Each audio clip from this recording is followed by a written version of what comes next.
So, I don't know about you, but I've been witnessing an uptick in the level and degree to which certain conspiracy theory videos are going viral, and it's having an effect on my social media feeds, but even within my own graduate school community.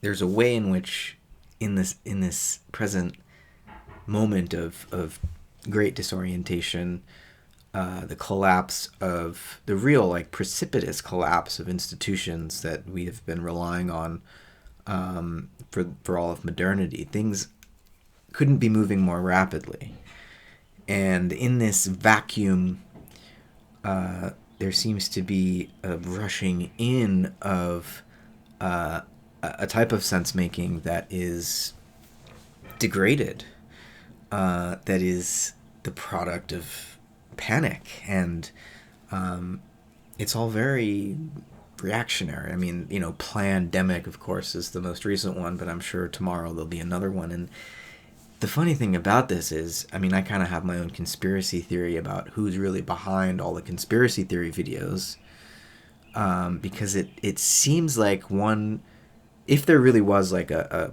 global cabal of elites who want to control us, there wouldn't be a better way to do it than by creating all of these various conspiracy theory narratives to divide us, so that we don't trust one another, we don't trust any traditional authority figures. Like, if they did want to usher in a new phase of surveillance and control, the best way to do it would be to make us distrust the existing institutional embodiments of authority. So here we are, right, where there's almost a meta-conspiratorial wave of psychic energy being blasted in all directions. And what do we do in the midst of all of this? We have these technologies to communicate with one another, and yet, as networked as we are, these social media platforms are tailored to, yeah, network us, but not in a way that makes us feel connected. We're more connected than ever before, at the same time that we are more isolated, more cut off, more alone. It's as if Facebook and Twitter are socially engineering a form of identity, a mode of selfhood that is toxic.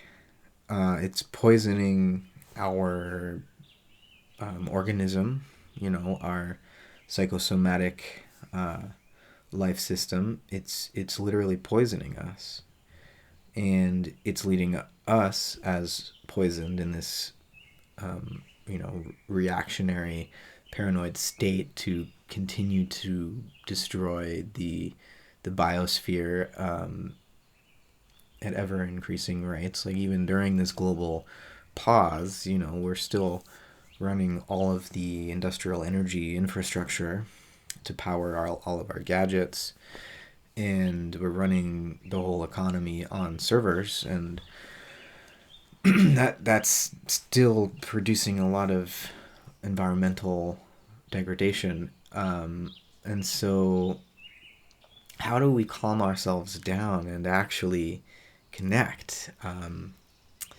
going to upload this video to YouTube, which is a medium that, most of these conspiracy videos about COVID will go up on YouTube originally. They'll get 1 million views, they'll get taken down, copies will get thrown up, they'll get moved to another website, and by that point, it doesn't need to be on YouTube anymore. It's taken hold, and people will find links to the video hosted elsewhere. And so I'm trying to compete, I guess, in that ecosystem of memes, and that battlefield of memetic exchange. And what good is that doing? I'm not really sure. I mean, I remember when YouTube used to be an actual community building exercise where I would get to meet people on the other side of the world philosophizing about ideas that I cared about, and other people could join in, and it felt like a real public sphere, but a public sphere that was established not in the ancient Greek sense of the agora in the small city-state, nor in the modern democratic sense of the industrial democracies with print media that created a space for public discourse. But we had this new form of public discourse that was created by these virtual internet media technologies. But it very quickly got co-opted by the advertising industry, I guess, and by the power of transnational corporations. And so, I guess all I want to throw into the mix here is my meta-conspiracy theory that actually all of these conspiracy theory videos that are making people panic about the powers that be taking over, there's another turn to this spiral of deception. And we really need to take a step back from the forms of mediation that shape us at a deep emotional, psychological level. We need to cultivate capacities for self-reflection deeper than any we have yet cultivated, so that we have no choice, continue to engage in this memetic environment, but with a renewed sense of consciousness, to take agency back from the advertisers and begin to create a future livable world together. To do that, to save nature, we're going to need to reimagine culture, because it's a deficient culture that's destroying nature. We're destroying our own nature, and we're destroying the earth, right? So let's make culture in a way that is immune to the toxicity of the advertising industry. Can we do that?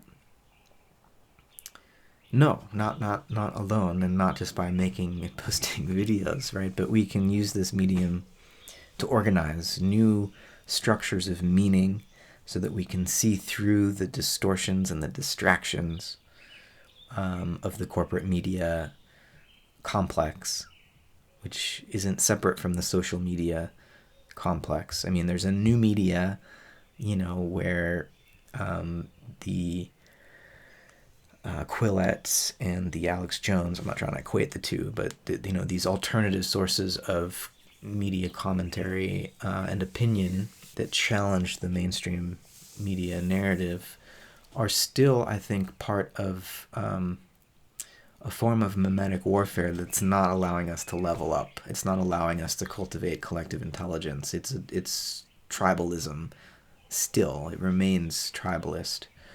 And we need to do better than that. And I guess I'm just trying to speak some sense into the void in the hope that it resonates. So thanks for listening.